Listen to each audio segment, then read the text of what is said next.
পাকিস্তান শক্তিশালী। জাতিগত হিসেবে প্রথমত আমরা পাকিস্তানের সাপোর্ট করা উচিত। আমরা মনে করি যে পারমাণবিক দিক দিয়ে পাকিস্তানি বেশ এগিয়ে। আর যুদ্ধ কখনো কোনো দেশে শান্তি বয়ে আনে না। বাংলাদেশের ক্ষতি হইতে পারে অর্থনৈতিক ভাব দিয়ে, হয়তো মনে করেন দ্রব্যমূল্য দিক দিয়ে এইভাবে ক্ষতি হইতে পারে। তারপরেও আরো তো ক্ষতি আছে যুদ্ধ, মানে ওরা তো চাচ্ছে, ওরা তো মনে করেন সারা জীবন আমাকে বুঝাইছে যে আমাদের পাকিস্তান শত্রু, কিন্তু আমরা তো এখন মনে করি যে আমাদের মেইন শত্রু এলো গিয়ে ইন্ডিয়া। মেইন শত্রু ইন্ডিয়া, আমাকে পাকিস্তানি বন্ধু। আমাকে তো উল্টা বোঝানো হয়। এই যে বললাম অর্থনৈতিক সমস্যা হইতে পারে। তারপর যুদ্ধক্ষেত্রে দেখা যায় আমাদের সাথে তাদের সীমান্ত নিয়ে একটা লড়াই চলতে আছে, হয়তো এই দিক দিয়ে ক্ষতি হইতে পারে, আমাদের তারা অ্যাটাক করতে পারে। এরকম আছে না যে তাদের মাথায় তো এটাই ঘুরতে আছে, তারা যদি 6 ঘন্টার ভিতরে আমাদের দেশ ধ্বংস করে দিতে পারে। হ্যাঁ, তারা 1 মিনিটের ভিতরে যদি এরা কি করলো যে 6 সেকেন্ড লাগবে বাংলাদেশ পুরো ধ্বংস করতে, কিন্তু এরা তো এটা চিন্তা ভাবনা করে না যে আর একটা দেশের আমরা যে এই কথা বলি তারা কি বলে না বলে, তারা তো এটা চিন্তা ভাবনা করে বলে। বান্ডেল থাকলে প্রতি সেনমানিতে টাকা বাঁচবে। বিকাশ সেনমানি বান্ডেল কিনে জিতুন প্রতি লেনদেনে। যদি মনে করেন ইন্ডিয়া পাকিস্তান যুদ্ধ হয়, তাহলে তো আমাদের প্রতিবেশী রাষ্ট্র অবশ্যই সমস্যা পড়তে পারে, খাদ্য সমস্যা হতে পারে এবং সব দিকে সমস্যা হতে পারে। যেটা আমার অর্থনৈতিক, তারপরে কাজে কর্মে, খাদ্য, এগুলা সব থেকে বেশি প্রভাব পড়বে। এখন বলা যাচ্ছে না কে যুদ্ধ বা হবে। আমার মনে হচ্ছে যে আমরা যতটুকু বুঝি, আমার মনে হয় যুদ্ধটা না করাটাই বেটার। যুদ্ধটা করলে সবারই ক্ষতি হবে, এবং ভারতেরও ক্ষতি হবে এবং পাকিস্তানেরও ক্ষতি হবে, এবং যারা আমরা প্রতিবেশী আছি তাদেরও ক্ষতি হবে। তো আমরা মনে করি যে এটা যুদ্ধ করাটা উচিত না। যেহেতু আমাদের পার্শ্ববর্তী দেশ ইন্ডিয়া, তো প্রভাব পড়তেই পারে।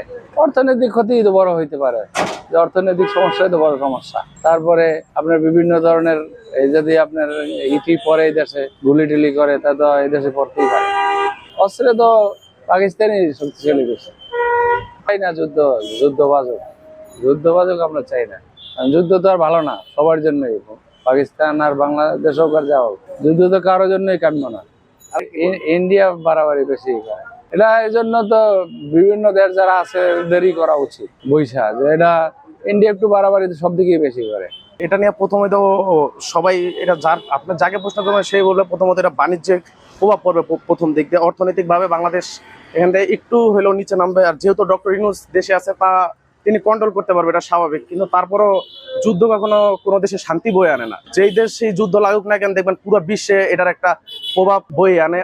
এছাড়াও ইন্ডিয়া আর পাকিস্তান যদি যুদ্ধ কোনো মতে লেগে যায়, আমরা জাতিগত হিসেবে প্রথমত আমরা পাকিস্তানের সাপোর্ট করা উচিত, যেহেতু আমরা মুসলিম তারাও মুসলিম। আর দ্বিতীয়ত ইন্ডিয়া আমাদের সাথে যে কাজগুলি করতেছে, দেখেন ফারাক্কাবাদের চুক্তি ঠিক মতো মানতেছে না। এছাড়াও সব দিক দিয়ে বাংলাদেশ ইন্ডিয়ার বর্ডারে আপনার যা দেখতেছি বর্তমানে চিত্র ফুটে উঠছে, 2 দিন পর পর ইন্ডিয়া পাকিস্তানে বিএসএফ এবং বিজিবির সাথে প্রতিনিয়ত যুদ্ধ হইতেছে।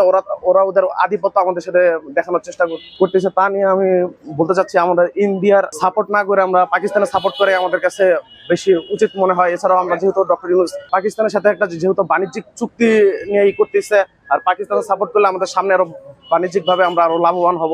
আসলে এই যে যুদ্ধটা সংগঠিত হচ্ছে, এটা যদি সত্যি এইভাবে ধাবিত হতে থাকে, তাহলে বাংলাদেশের যে ভৌগোলিক অবস্থান, বর্তমানে এখানে যে অবস্থানটা আছে, যুদ্ধ লাগলে অবশ্যই এটা একটা ঝুঁকির সম্মুখীন অবশ্যই হবে। আর ব্যবসা বাণিজ্য থেকে শুরু করে এটা অর্থনীতিতে বিরূপ একটা আপনার প্রভাব পড়বে।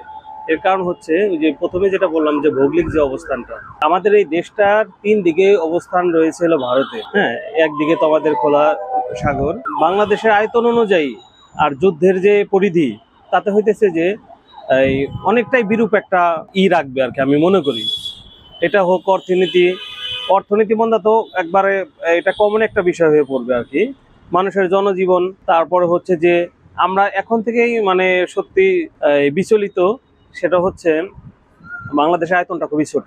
আর এখন যে অত্যাধুনিক যন্ত্রাংশ বা যেভাবে যুদ্ধের যে সরঞ্জামাদি, মিসাইল সহ বোমাগুলো, হ্যাঁ, পারমাণবিক যে বিষয়গুলো আছে, হ্যাঁ, অস্ত্রগুলো আছে, সেটা হইতেছে যে ভৌগোলিক অবস্থান কারণে আমরা খুবই মানে আমরা আসলে ঝুঁকিমুক্ত নই বললেই চলে। ইন্ডিয়ার জনবল বেশি থাকলেও আমরা মনে করি যে পারমাণবিক দিক দিয়ে পাকিস্তানি বেশ এগিয়ে আর কি, আমরা মনে করি।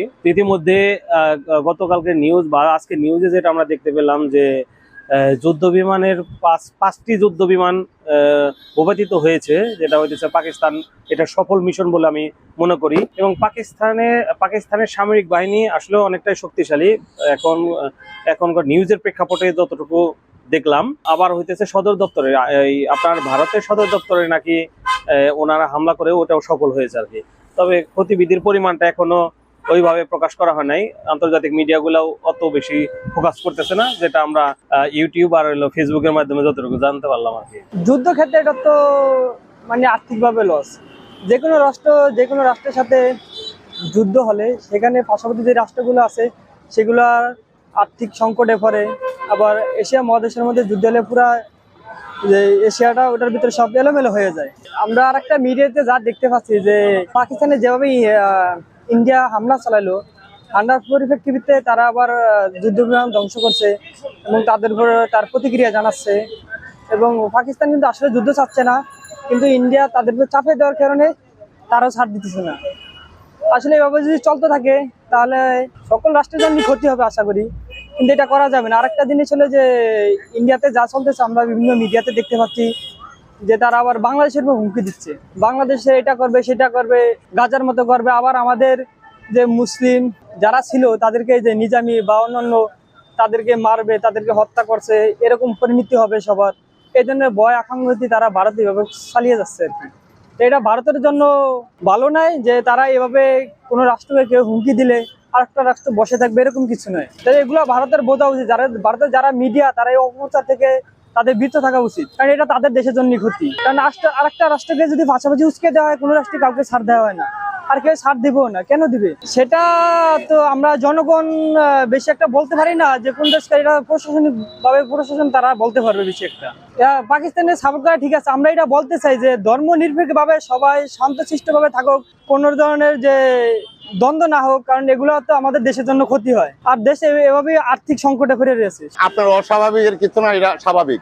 কারণ ইন্ডিয়া বাংলাদেশ আমাদের পাশাপাশি দেশ, কারণ আমাদের যে একটা প্রভাব পড়বে এটা 100%, এটা কোনো 90% না। কি কি প্রভাব বিস্তার করতে পারে মনে হয়, কারণ ইন্ডিয়া বাংলাদেশ তো আমাদের পাশাপাশি দেশ না। কারণ ইন্ডিয়াতেও যদি কোনো প্রকারে কোনো গুলিবিদ্ধ চালায় বা উপরে আকাশপথে বা নৌপথে যাই কিছু করে, এবং পাকিস্তানতেও যদি আপনার নৌপথে বা উপর দিকে কোনো কিছু একটা অ্যাকশন নিতে চায়, তাহলে আমাদের পাশাপাশি দেশ এটা 100% হবে।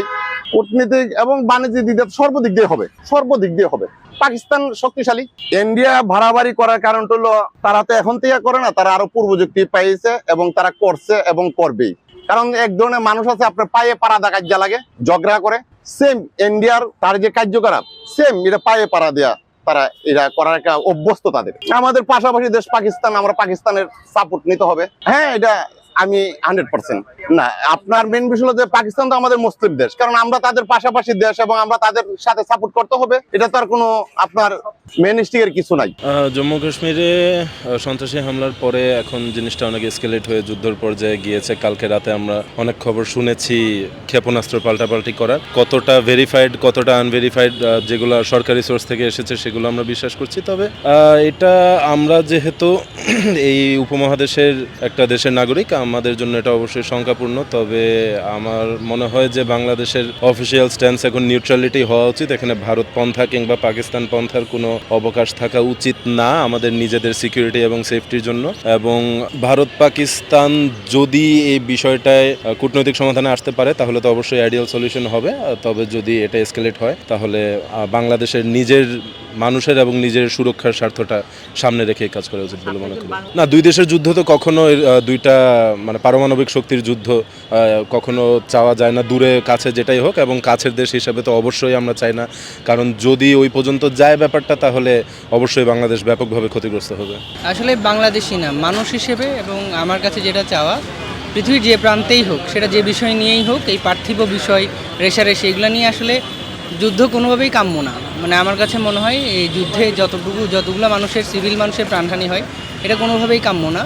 এই জন্য যুদ্ধ না, সেটা ভারত পাকিস্তান হোক, যে দেশেরই মধ্যে হোক, আমার মতে আমি শান্তি চাই। দুপক্ষে যে গোল টেবিলে বসে নেগোসিয়েশন করে বিষয়গুলো আসলে শান্তির দিকে নিয়ে যাওয়া উচিত, যুদ্ধের দিকে না। এটাই আমার কথা। আমি কোনো দেশের পক্ষে না, আমি চাই না কোনো দেশ জিতুক, যুদ্ধে কেউ হারুক বা জিতুক, এটা আমি চাই না। আমি চাই যুদ্ধ না হোক। আসলে আমরা এমন একটা প্রতিবেশী রাষ্ট্র পাইছি যারা এতটাই উগ্র যে এরা পার্শ্ববর্তী প্রত্যেকটা দেশের সাথেই কিন্তু এদের শত্রুতা শুরু হয়েছে। এরা নিজেরা ইচ্ছা করেই এই যে গতকালকের যে ঘটনা, কিছুদিন পূর্বে আমরা দেখেছিলাম যে এরা একটা নাটক ঘটিয়ে কাশ্মীরে সেখানে একটা হত্যাযজ্ঞ চালিয়েছে, সেটার পরিবর্তে কিন্তু তারা দোষ দিয়েছে পাকিস্তানের উপরে। পরবর্তীতে তারা কি করলো, গত রাতে তারা হামলা করে ওরা প্রথমে বলল যে অপারেশন সিন্দুর নামে তারা সন্ত্রাস দমন করছে। পরবর্তীতে দেখা কি গেল, তারা মসজিদে হামলা করছে, সেখানে সিভিলিয়ান মানুষজন আহত হয়েছে, নিহত হয়েছে। সকালে সংবাদ এলো যে 26 জনের মতো নিহত হয়েছে। এইটা কি কোনোভাবে একটা সন্ত্রাস বিরোধী অভিযান বলে মনে হয়? একটা আলাদা একটা রাষ্ট্রে গিয়ে আপনারা এভাবে মিসাইল ছুটতে পারেন? এটা অত্যন্ত নেক্কারজনক একটা ঘটনা। আর এটার যে ভয়াবহতা, এই যুদ্ধ যদি শুরু হয় তাহলে দুই দেশ শুধু না, পুরো দক্ষিণ এশিয়া ক্ষতিগ্রস্ত হবে বলে মনে করি। অবশ্যই যুদ্ধ চায় না। যুদ্ধ কে চায় ভাই? স্বয়ং যারা যুদ্ধ করে তারাও যুদ্ধ চায় না। আমরা তো বাংলাদেশের মানুষ, একটা ছোট্ট দেশের মানুষ, আমরা তো অবশ্যই শান্তিপ্রিয়।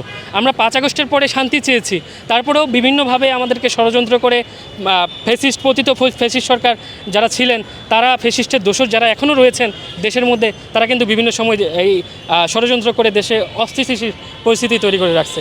সুতরাং আমি চাইবো কোনোভাবেই যুদ্ধ যাতে না বাড়ে, যেটুকু হয়েছে সেটুকুতে যাতে সমাধান হয়ে যায়।